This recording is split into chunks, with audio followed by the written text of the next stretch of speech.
Welcome to Rob's Camino. We've got something very special this week. You often hear the term Camino legends, people who are heavily involved in the Camino.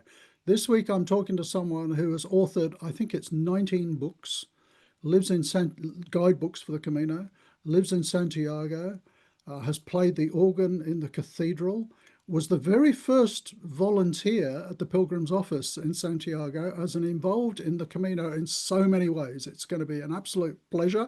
It could be a long chat, so grab a cup of tea, and it's coming right up.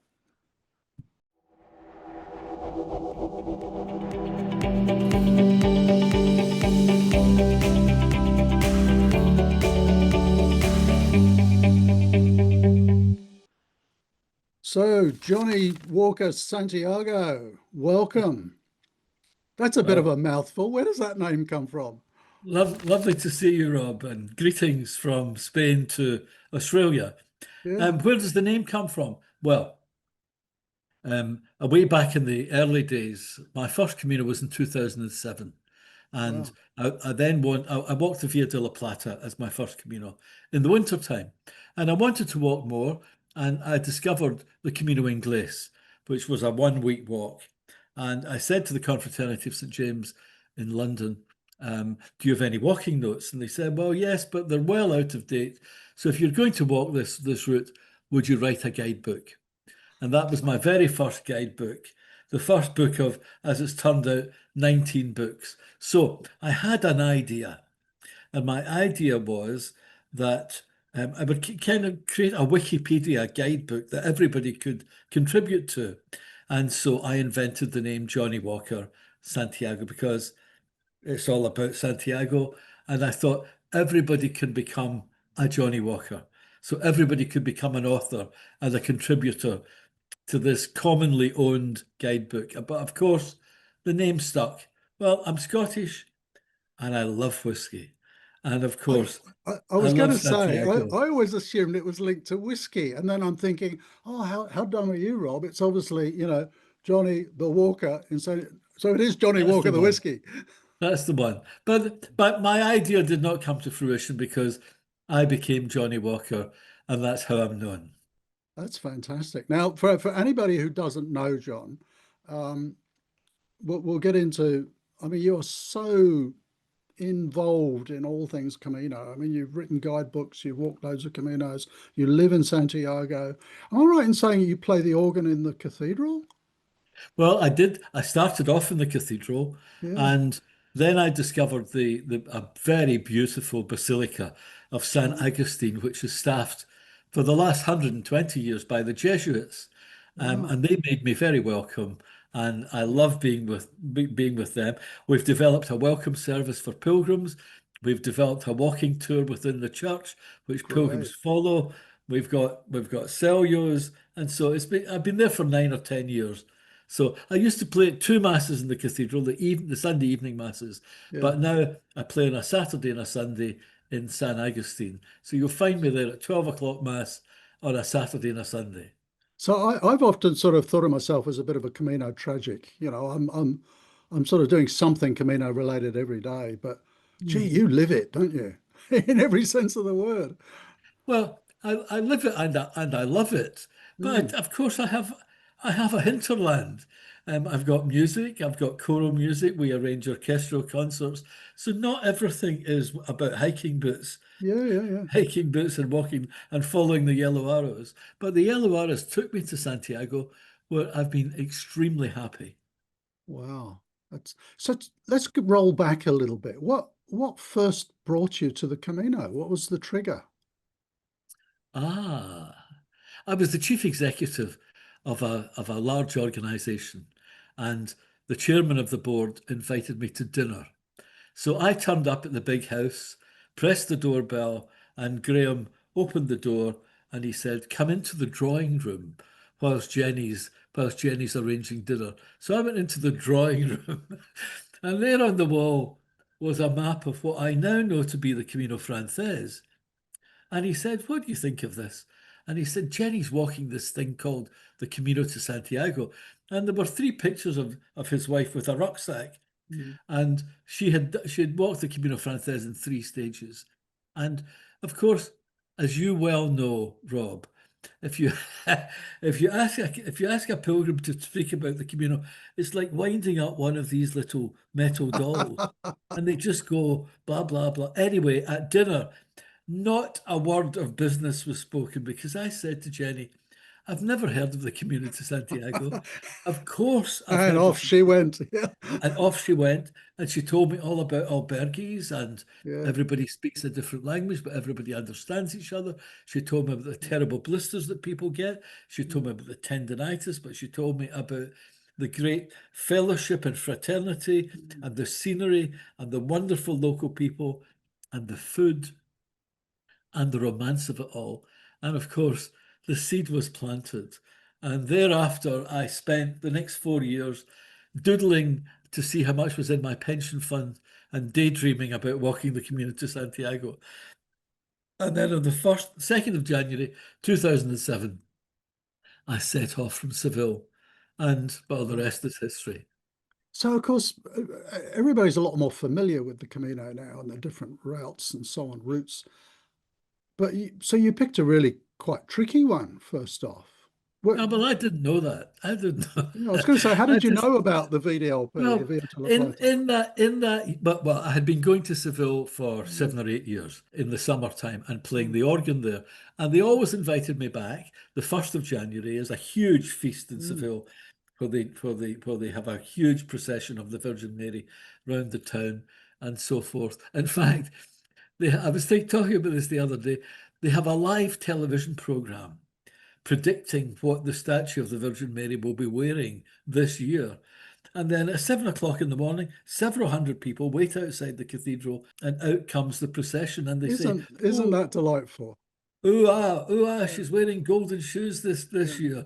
year." Anyway, I Mm. played the organ as I had done for some years on the 1st of January, and then on the 2nd of January, I set out. Why the Via de la Plata? Because of my association with Seville, but also because I knew nothing in these days. Now, I had been a great hiker on the Scottish hills in my youth, and I discovered the Confraternity of St. James website. And even though in that year, in 2007, 100,000 pilgrims received Compostelas, even Really? then, Wow. even then, the confraternity were saying the Camino Frances is becoming very busy, and we advise new pilgrims to think about a different route. And we've just hit 500,000 this year. So that's exactly right. Mm. So I picked the Via de la Plata. Yeah. Wow. How did you find it? I mean, I walked the Via de la Plata as my last Camino. I loved it. But I suspect it was very different when you walked it in terms of Well, facilities and it's an epic route, and mm, it's my first love, of course. mm, And but the truth of the matter is, I was walking in winter time, so in the mornings it could be very cold, mm, but then I had to buy sunscreen to yeah. protect the bald pates because the sun was out. I was walking in shorts, but the evenings were cold as well. I walked for 36 days, and for the first half of that, for about 18 days, I never met another pilgrim, and I Isn't never it spoke great? I never spoke any I never spoke any English. Mm, The truth of the matter is the albergues were open, but they were freezing. mm, So several times I read a room at that time was €7 or €8 mm, in a boarding house or in a hostel. So I had a mixture of experiences. mm. But I had intended to go back and live in Seville. That was Oh, my great plan. That was my plan. yeah, My yeah. plan was to retire and live in Seville and play the organ where I'd been playing the organ in this little church in the very centre, and then come out of the church and have a glass of sherry under Oh, an orange tree. So that was my oh, dream. stop it, stop it. Yeah. But 36 days later, I arrived in Santiago from the Via de la Plata, and everything had changed. I'd fallen in love with this thing called pilgrimage, and I Yeah. wanted to walk more. And, well, there we are. It got a So grip of me. yeah, so that's how you found the Camino. How did you end up mm, like just packing up your bags and moving to Santiago? Well, Did I have to ask, did you ever consider buying an albergue? That's what Camino tragics do. Well, everybody does think about that, but it's Yeah, pretty hard work, yeah, and I wasn't led along that path. Um, when I arrived in Santiago, I'm a great fixer, and my jobs have always been um, project management and Mm, doing jobs, achieving that goal. And so I sat in the cathedral, and I loved the experience. And the music started, and the pilgrims at that point were piling their rucksacks up and sitting on the steps of the altar, and the Botafumeiro flew. And when the procession started, I could see the boots under the vestments of the pilgrims. These were pilgrim priests, and I thought this yeah, is a fantastic place. And but not a word of English was spoken, and no one said welcome. And so I thought we should maybe think about doing something about this, John. So um, I went back out to Santiago and I knocked on the door of the pilgrim's office, and I said, could I? I'm an English speaker. My Spanish is not terribly good, but I'm happy to volunteer. I'll pay for my own accommodation. Can I come and write Compostelas? And I was the first volunteer. There was a paid wow, staff of about 10 or 12 people there. In that year, a thousand Compostelas were written. And so I started going out to Santiago a week a month. I eventually resigned from the big job, yeah, but I got a government appointment. I was chairman of a group of hospitals and yeah. meant to work 2 days a week. Now, Mm. I knew from being a chief executive that the chief That's not going executive to work. does not like the chairman on the premises. So Yes, I said to the chief executive, my contract says 2 days a week. So if I work 5 days in a row, can I take the rest of the month off? And yeah, she said, that's a wonderful suggestion, as yeah. long as you can be contacted. So Mm. I started coming out to Santiago and Brilliant. writing Compostelas. And it was a wonderful experience. And The first eventually, volunteer. I'm impressed, John. I'm impressed. That's you got a well, few. it was all done by paid staff Yeah, before then. yeah, yeah. So and of course I then thought we need to provide a better welcome for people, because the staff in the pilgrim's office in these days, well, they were seeing hundreds of people, and it was difficult for them to smile and be spontaneous all the time. So I spoke to the English speaking associations. The Irish were first, and they said, "Well, why, John? What's your proposal?" And I said, "Well, why don't we set up a welcome a welcome project? If you send volunteers, um, we'll welcome the pilgrims in the pilgrims office." And the cathedral, the Catholic Church is a very funny organisation. I said to them, "Can I set up this project?" And they said, "Will it cost anything?" And I said, "No, I'll get the money." So the associations, the Irish Association, the English, the Americans, the Canadians, all sent me money.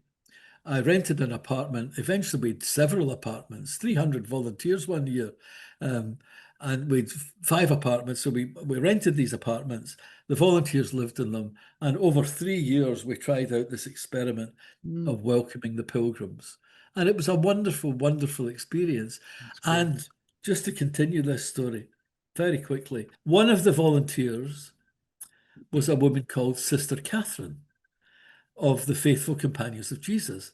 And she said to me, I've just retired as being the big boss of the order worldwide, and I'm looking for a role. And I said to her, why don't you open a house, at least for 6 months a year in Santiago, and develop this project welcoming pilgrims? And Mm, so the Camino Companions were born, and wow. Catherine rented the apartment, and they're still going strong. I Mm, think it's after 10 years they're still going. mm. So that's wonderful, wonderful. That's amazing background. I didn't know much of this. Yeah, that's incredible. That's incredible. And So, there was no mass in English. There was nothing in no, English in the no. cathedral. So I said to the cathedral, um, "Can we start a mass in English?" The Germans had a mass. Mm. They had a German-speaking priest. And what was the first question? Will it cost anything? And and I said, no, it won't cost anything. It'll be self-funding. And they said, where will you get priests? And I said, I'll get the priests. Now, Mm. this is an absolutely true story. So I got two friends of mine from London to come during their holidays for 2 or 3 weeks, and it was a roaring success. We had a chapel in the cathedral, and it was full every morning. And I realised from the collections that this could be self-funding. So Yeah. I said to the cathedral, can we do this next year? And they said, will it cost anything? And I said, I now know it won't cost anything. No, So, no, it's generating money. Rob, this is the absolute truth. So I took a risk and I Mm. paid £300 at that point. This is in two Wow. thousand twelve, Mm. to place an advert in the newspapers in England. Yeah. And this is what it read, if you know anything about Catholic priests. Catholic priests wanted, if you've walked the Camino de Santiago and you're interested, we will provide you with accommodation and give you the privilege of ministering to pilgrims, but you've got to pay your own way. Now, I thought that would be the that would be the barrier. Well, we got 26 applications, and Wow. we provided daily mass in English in the cathedral for 6 months. One of these priests was a chap called Father Joe Coughlin from Cork in Ireland, and he Mm. said, I want to retire. He retired and came for 2 years, and Oh, it wow. was a brilliant success, so much so that the cathedral then appointed Father Manny, Mm. who's still saying mass every day apart from a Yeah. Wednesday at 10:30, and he's a permanent appointment, and this is a permanent ministry. Wow. Wow. That's amazing. You've got a finger in all of this, haven't you? You've Well, from little acorns. Yeah, yeah, no, that's incredible that you've sort of been in on the foundation for a lot of these initiatives. So, I mean, do you ever get a chance to do you walk Caminos anymore? Or? Well, my last large commute was 2 years ago when I walked from Lucca in Italy to Rome. Mm, wow. But only day walks really since then. Yeah, So because yeah. I've become busy in my retirement, Too I've busy. become busier and busier, busier Yeah, and busier and busier. yeah. So But in yes, the time that you've been involved in the Camino, and I don't mean this in any negative way or anything, but what are some of the changes you've seen? It must have changed a lot in almost 20 years. I mean, well, it's gone from 100,000 pilgrims to 500,000, and that's only the and ones who maybe get Compostelas. well maybe 700,000 because they're doing this wonderful little experiment at the moment where they've set up monitors, geolocation monitors, Yeah, pinging pilgrims' mobile telephones. yeah. And the early results show that perhaps 40% more pilgrims arrive in Santiago than Wow. collect the Compostela. So Mm. we have no idea of the exact No, number, but at least 500,000. yeah. This year, I reckon it might go to 520, 530, Wow. 530,000 Compostelas issued. So numbers is the biggest change that Mm. I've seen, but also seeing the infrastructure grow. Um, the Xunta de Galicia provide in Galicia 70 albergues now. Yeah. Um, and so it's just grown and grown and And grown. And that's a big contract, isn't it? That was in the newspapers recently. I think it went to tender where they yes, tender out the management of all of these albergos. yes, they do because they have a member of staff in each albergue and a Mm, cleaner in each albergue. mm, And some of the American Pilgrim Association, for example, in at least one of their albergues provides a welcome service. So they've continued that, great. but they send volunteers to just say hello to the Mm. pilgrims, show them to their beds, sort out their problems, befriend We them. shall look forward to staying in a few next year. Pat's coming with me on the next one. Oh, wonderful. Yeah. So, so the numbers, the infrastructure, have the pilgrims changed? I don't, Are they seeking different things? Are they I don't, finding different well, things? um, I think that the pilgrim population is the same as it always was. Mm, That there are people who, when I first walked the Camino Frances, I remember I was walking with a group and I met a group of young people, and there were a couple of, I would have said, professional walkers amongst the others in the group, and these were people who were simply there for the hike, mm. and they said to me, "Are you here to do this walk as a pilgrimage?" And I said, "Well, I'm not entirely sure why I'm here, but but I'm open to this, and I'm open to going to church, and I'm open to sharing with other pilgrims." So I think there's a great variety of motives Mm. often. Um, my own theory, based on many thousands of conversations, is that no matter what people say, deep inside themselves, they're motivated to change in some way. It Yes. might be becoming it might be becoming fitter. Mm. It might be dealing with an addiction. In my first Camino, I met this wonderful German guy, and he explained to me that he'd become an increasingly successful businessman in Berlin. But he had started using drugs, and the drugs Mm. were becoming the ruin of him. Nobody knew about this. So he took himself off in the Camino to try and address these problems. And I think people want to think through issues with relationships, whether they need a Mm. relationship, want a relationship, Yep. or whether they want to deal with issues in their own relation. A whole spectrum of issues that we think about, people Yeah. think about, especially in those long miles of the Meseta where Mm. we have time to reflect on who we are, where we've been, and Yeah. where we're going in life. It's And it's an amazing everybody's it's an amazing thing, isn't it? And if you haven't walked one, it's very hard to understand what the draw is and what the passion is about it, I think. But you raise an interesting point there that people walk for so many reasons. I always have this view that whether people start out as a pilgrim or as a hiker or whatever reason they're walking a Camino, there's going to be a little bit of a pilgrim in them by the end. And well, and if they're walking with faith or without faith, there's going to be a little bit of faith in them towards the end, I think. the lesson that I learned for myself very early in all of this, well, two lessons.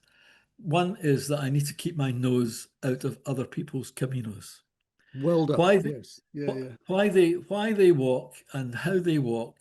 they do it is none of Yeah. my business. No, It's my exactly. job.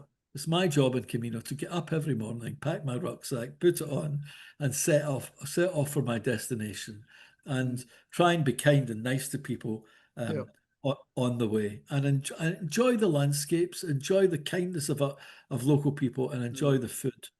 The Mm. second lesson, Rob, and I'm very taken with this because I was what, 57, 55, 56 when I started off in my first Camino, and I did quite a bit of training.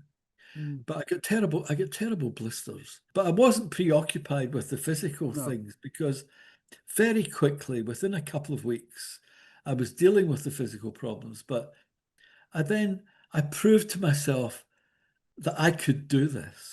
And Mm. that was very, very energizing. And I was walking along one day and I thought to myself, I'm really happy walking on the Camino de Santiago. And the conclusion I came to was that if the people who love me stopped loving me, if the house burned down and I hadn't renewed the insurance, if the stock market crashed yet again and there was no money in the pension fund, then I could simply pack two pairs of socks, two pairs of underpants, two t-shirts, a pair of shorts, pack a rucksack, and be very happy walking in the Camino de Santiago. And that was a very empowering Oh, realization, I'm which has remained 100%. Yeah. which has remained with me. I I would agree with that 100%. And Mm. and in some ways, I think it's often sad that people are continually drawn back to the Camino. I feel drawn back to it constantly, and I can recall starting out from Seville on the Via de la Plata, um, and for various reasons, it had been a couple of years since I'd walked a Camino, and as I set out from Seville, and crossed the bridge over the Mm. river, I just glowed. I was just Yes. smiling from ear to ear. I was home. And all the worries of the world, all the day-to-day stuff, the crap that we deal with was back there. This was the Camino. And it's Yes. time for calm and peace and reflection and joy. Well, what an advertisement. Yeah. And Oh, don't well, watch this video. We'll be up to 1 million next year. Yeah. well, the Camino to Santiago and the experience of the Camino is not a secret. It's not something No, we lock up and say, no, no, no, no. no, no, we have enough people. We have Yeah, enough people. No, it's open to everyone, and we mustn't be selfish about this. no. And the And I, more and I, numbers, th I think people who complain a little bit about how busy certain routes are coming, so we'll get off it. If you've already walked it, go and walk another one. well, I think there's a point. I think there's a point in that, but there's also You're part of the problem. my father used to say. Rob, God rest him. My father used to say there's no such thing as the good old days. We Yeah, always think the good old days are better than now. yeah, So yeah, there's no point in saying, well, I walked in 1990 and there were only 300 people that year and it was wonderful. It was different. It yeah. wasn't wonderful. You didn't have the same Still fellowship. wonderful. Well, it was simply different. Yeah, And of course, um, the whole approaches to the Camino have changed over the years. When Walter Starkey, the great writer about the Camino, mm, wrote 100 years ago, he he took buses and took lifts and all because the point of it all was to reach the tomb of St James on the exactly. pilgrimage. It wasn't the nature of the journey, and um, until I think until the late 80s, the cathedral never asked how you got there. Yeah. They simply wanted to know So that you turn were up in there a bus, and that's to, fine. to venerate the tomb, Mm, and they spoke to you. My friend Roland, mm, Roland's a very interesting character. He was an Anglican priest and took early retirement. Anyway, in 1990, he walked the Camino and he arrived at the cathedral and he said, how do I get the Compostela? And they said, sit over there. And a canon arrived and mm. interviewed him for an hour about Wow. his spiritual motives and his experiences, and then thought, okay, you qualify for the Compostela. Yeah, yeah, And they gave him a Compostela. So yeah. um, you couldn't interview 500,000 people for an hour. So No, in no. 1993, they introduced the arbitrary rule of Mm. walk 100 kilometers. Yeah, yeah, yeah, yeah. And I'm glad they changed the rule a little bit now, so be much more flexible, and you can walk your 80 or 90 kilometers on any route, and then just do the last Well, bit into Santiago. it will be very interesting. And I notice in the social media that an increasing number of people are doing this, That's good. walking at least 70 kilometers within Mm, Spain on any route, and mm, then the final stage of that route into Santiago. yeah, Um, and I reckon that having had that experience, um, one of the great blessings of all these years on the Camino is the friends that I've made. And one of mm, one of my friends, John Brierley, sadly now no longer with us. John was on the routes as much as I was on the routes, and he was vigorous in his opposition to the condemnation of pilgrims who only walk 100 kilometers. He said we're all pilgrims, and they will have that experience, and many of them will come back to walk longer routes and have longer pilgrimages and to yeah, experience the blessings and the benefits of that's a right. longer pilgrimage experience. And I believe that to be true. Absolutely. So some of the most, well, how would I put it? The most devout pilgrims, the people who seem to be drawing the most strength from the pilgrimage, whatever Hmm. you want, have been people who are struggling to just walk the last 100 Ks. It's Yes. not about how far you walk. Well, It's about what's in your heart and walking to the tomb. Rob, I used 7 years I sat in the pilgrim's office for Mm, several months of the year, every day writing mm, compostellas. mm, And I would look up and say, Siguiente, next please. And mm. I would see them hobbling Yeah, towards my desk, riddled with blisters and tendonitis. that's right. And I would say, where did you start your Camino? And most of them would say, only in Sarria. Yeah. And I was saying, for God's Oh, really? sake, It was 100 Ks. when was the last time you walked for 5 days and walked 100 kilometers? That's And right. look at the state you're in. Yeah, Congratulations. Now go home and put your feet up. And yeah, as soon as you stop walking, everything will get better yeah, very quickly. yeah, yeah. And that short distance is a great introduction to long Oh, I think distance so. walking. I think I so. truly And believe and, that. and I think to a degree, I mean, I sort of consider myself a bit greedy at times. I mean, my last Camino was 1,200 Ks. I was a bit selfish. I wanted that time alone and to have that experience over an extended period. Mm, And I was very lucky to have that time, but that doesn't make mm. me any more a pilgrim than somebody who's walked 100 Ks. It's just means I was lucky to get the time off and have the Absolutely ability right. to do it. Yes. Yeah, interesting. So, what do you? I mean, this is going to sound like a little bit of a weird question, but What do you think are some of the things that people miss or miss out on or misunderstand about the Camino? Do you think there are people who, for whatever reason, walked their Camino and then kind of missed something important about it? Well, I don't think so. Hmm. Um, we all And I'm have not sure different what that is. I'm not trying to sort of we correct all have that. different experiences. Hmm. I've been in some very what we might call thin places Hmm. where Know exactly what you mean. we get a great sense that there is a dimension beyond us. Hmm. For some people, that might be God. For others, it might be the universe or whatever. But you know, on top of a mountain, walking into a little village chapel one day, I got a great sense of a presence. And how do you explain that to people? It's extremely Yeah. difficult. And a number of people have said, "Oh, John, that's never happened to me." And I always say, "Well, just keep on walking. Yeah. Just come back again and Yeah. see what happens." Hmm. And um, experiencing the great kindness of local people and the Hmm. kindness of other pilgrims at times, not all the time. Yeah. You know, and for me, that's it reinforces to me that everything is actually okay. Hmm. The world is fine.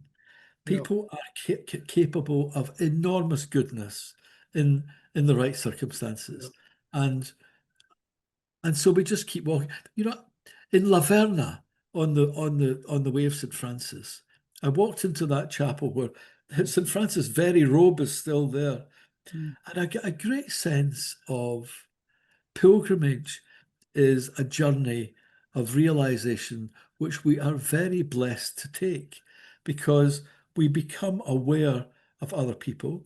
We become mostly aware of ourselves, Hmm. me, of my selfishness, of my need for reinforcement, my need for encouragement, and through that realization we can look out and touch other people, and Hmm. that's definitely been my experience. Yeah. Sorry, Yeah. I'm becoming a bit evangelical about the Camino No, no. here, Look, but it's funny you I'm say very that. enthusiastic about it, even Yeah, after all these years. it's funny you say that. And just before we sort of hit record, I was saying that part of the purpose of this channel is just to, one, for me selfishly, to be able to talk about the Camino all the time, but also genuinely to bring awareness of the Camino to people, because I think whatever the reason that people are going to go and walk a Camino, they're going to get a huge benefit out of it.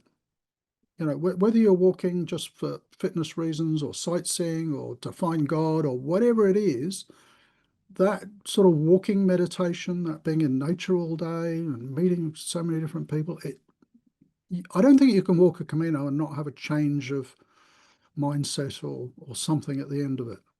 Maybe there are some people, I'm prepared to admit that, but I've Okay. never met any, Rob. I've never met. I'm being No, serious. One of my great pastimes, not for some time, but one of my great pastimes used to be sitting in the Plata Obradoiro, yeah, watching the pilgrims arriving. yeah, And I've never seen anybody that I thought they're standing there thinking, that was a rubbish yeah. What was experience. all that about? What was all that about? They are overjoyed. Yeah, They're hugging each other, they're crying, the cyclists hold their cycles in the air. yeah. Uh, it's a It's amazing, victory isn't and it? it's a joyful thing, but there's all, and you can see in the pilgrims' faces, it's a Mm. bittersweet moment. Oh, How yes. do I let go at the end of this wonderful experience? Yeah. But I also know that I need to return to the Yeah, reality of my daily life, that's and right. it's a strange cocktail of feelings at It, that moment. it is. It is. It's interesting you say that because I like walking on my own. I love the company of other pilgrims, but Hmm. I like to walk on my own and reflect. And on my last Camino, I met some amazing people, and one of whom I met uh, in the plaza on the final day. We'd walked in Hmm. sort of at the same time, and we both walked alone. I've said this a few times that there can be a sense of letdown when you Hmm. finish your Camino, Hmm. because I don't know whether you'd agree with this, but that life of peace and serenity, if you like, and just walking and what do we say, walk, eat, sleep, repeat, has suddenly come to a screeching halt. And It's what why have, we keep coming back, Rob. It's why yeah, and you you and I know, and what do we do now? And keep this coming gentleman back. was standing in the square, kind of looking a bit lost. And I put my hand on his shoulder and I said, "Well done, mate." Hmm. And he burst into tears. Yes, yes. Yeah, he just that release. It's just that Well, acknowledgement, you know. overwhelmed by it all, but Mm, also realizing the scale of the accomplishment. yeah, yeah, yeah. No matter whether it's been 5 days walking or 50 days walking, That's it's right. the scale of the It is. accomplishment. You Hmm. know, I just asked you a little while back there whether people you think miss out on something or misunderstand something, and it was by no means trying to sort of pigeonhole people. But as we're talking, I thought of something, and I don't know whether you'd agree with this, but maybe, and this is going to come out wrong, but maybe the one thing, if people do something on the Camino that's going to have a negative impact on the Camino, that one thing might be turning up with expectations. Yes. And that Or might be was that might be the reason that some people potentially could walk into the square and go, so what's the big deal? well, who knows? Who knows really what goes on? Because all those things you're But talking about, I think kind of come about as a result of just letting go and letting the Camino happen. well, people often say to me, "What's the most important thing that you would tell pilgrims to pack in their Mm, rucksack?" And the most, apart from a bottle of whiskey, no, the most important thing is an open mind, yeah, and keep your mind open to the possibilities of this. yeah, And a lot of people that I meet think we're all holy rollers mm, walking to the tomb of St. James. And do you need to be a Catholic or do you need to be a Christian? Do you yeah, need to believe? I've got Jewish friends who walk the communion and they think, they've said, John, is it okay for us to walk the yeah, communion because we're Jewish? And the Camino de Santiago is there for everyone. There's that absolutely. poem on the wall in the albergue in Roncesvalles. I can't remember, La Preciosa, Mm, which says, um, the door here is open to Jews and yeah. sinners and vagabonds. And I think, which one am I? But we Today, all yeah. we all qualify, and the door is open, the path is open for us. Yeah, And it gives us the opportunity to think and the opportunity to share, often at a level that we wouldn't with other yes, people, yes, because we may never see them again. that's And some right. people do become lifelong friends. Um, and that's the magic of it. It's all of these things put together, this alchemy of Yeah. sharing, of landscape, of kindness, of It's just the weird, sheer, isn't it? It's the weird. I mean, sheer physical people say it's effort. like speed dating on steroids, where Well, you there we you are. meet someone fleetingly and suddenly you're Now, telling your now, life Rob, if story. I, if I if I may say so, Mm. you and I are a wee bit old for speed dating.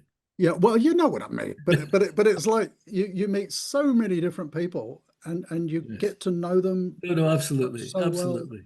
And like Mm. after an hour of walking, you potentially you're going to know someone's life story and all the challenges they're struggling with. And people just want to Yes, share and help and. of course. Mm. It's incredible. It's funny how you're saying the pilgrimage is open to everybody, and I've mentioned this a couple of times, so I'm not talking out of school. But Pat, my wife, is Buddhist. Ah, If you were following us along the Camino, you would think she was a devout Catholic.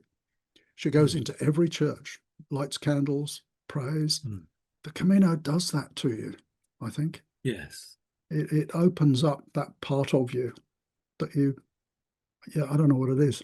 Well, it's very interesting you should say that because a few years ago I walked the 88 temple route on the Mm, Japanese island of Shikoku.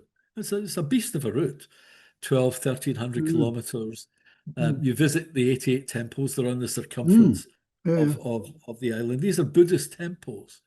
And of course, the temples are always at the top of a very big hill at the end of Yes. at the end of each day.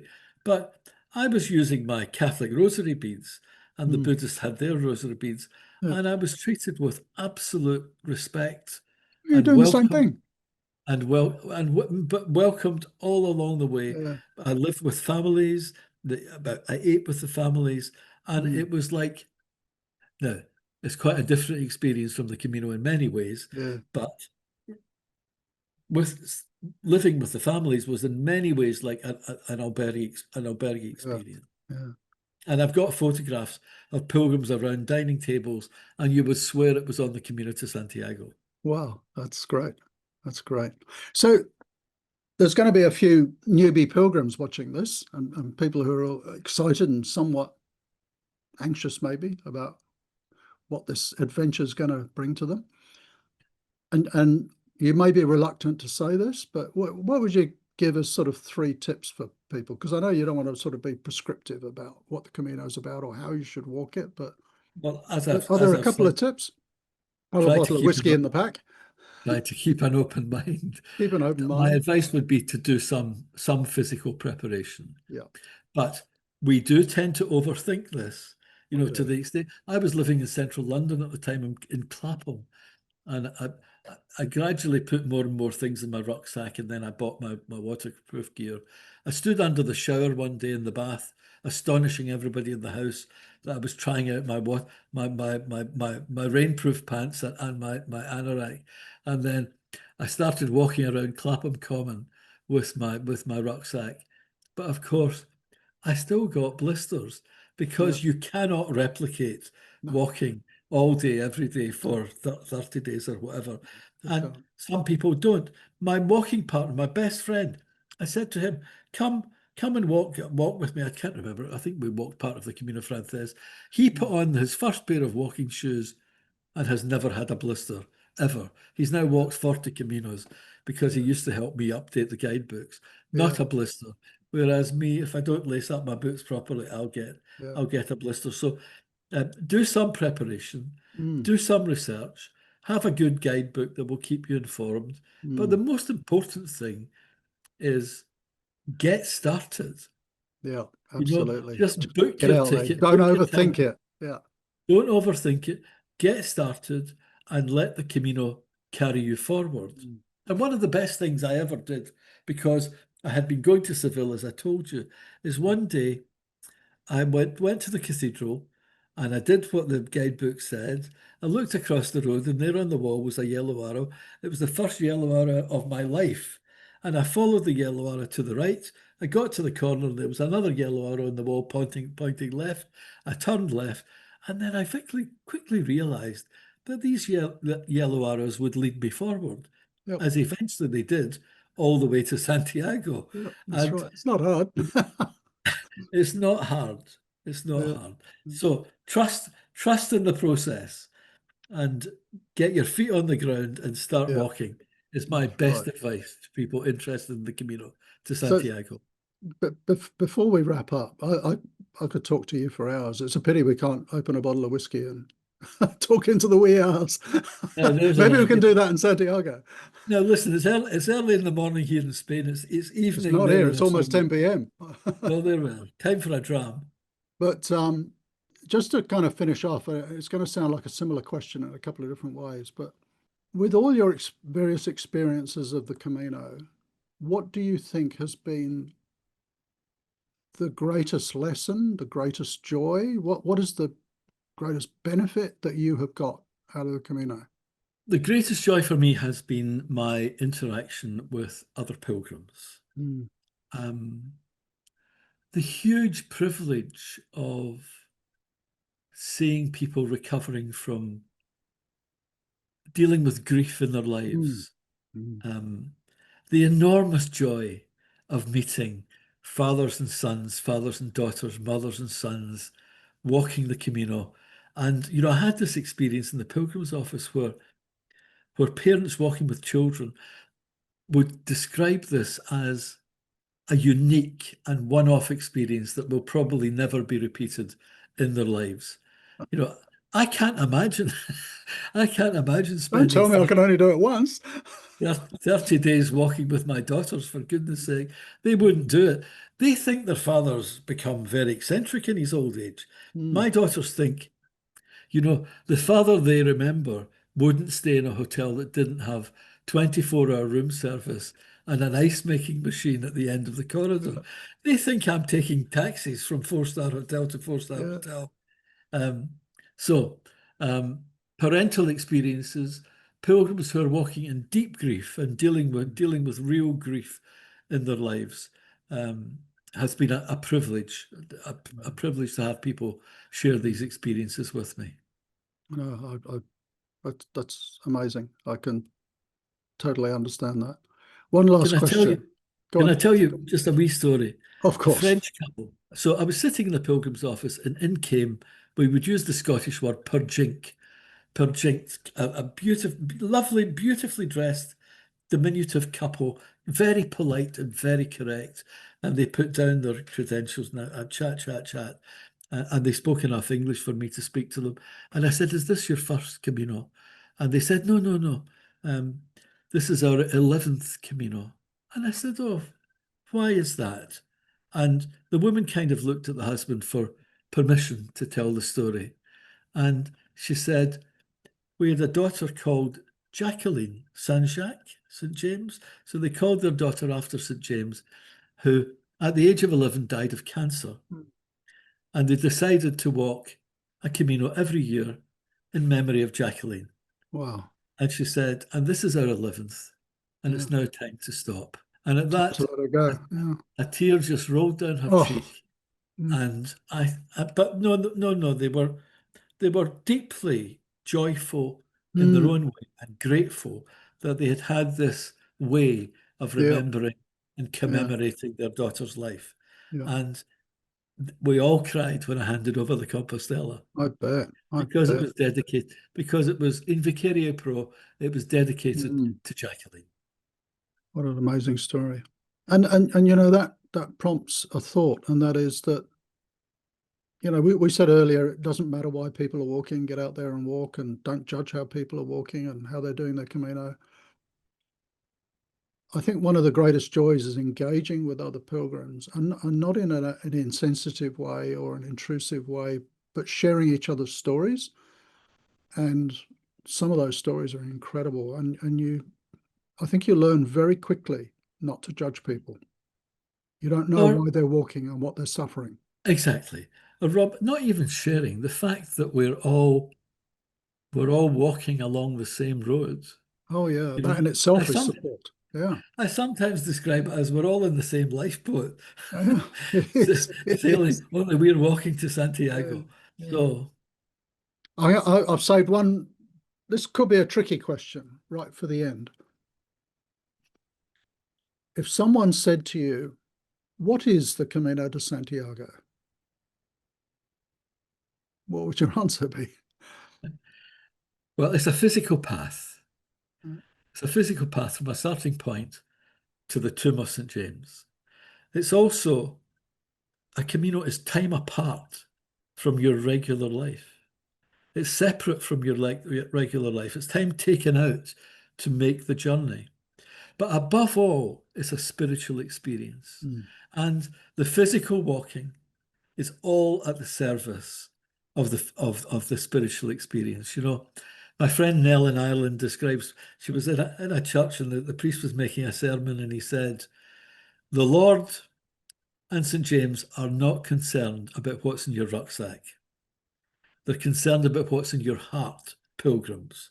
But remember, you've also got to look after your feet." Mm. And that's the Camino to Santiago. That's a great summary. Mm. We've gone a little bit longer than it. Well, no, I knew it was going to go for a while.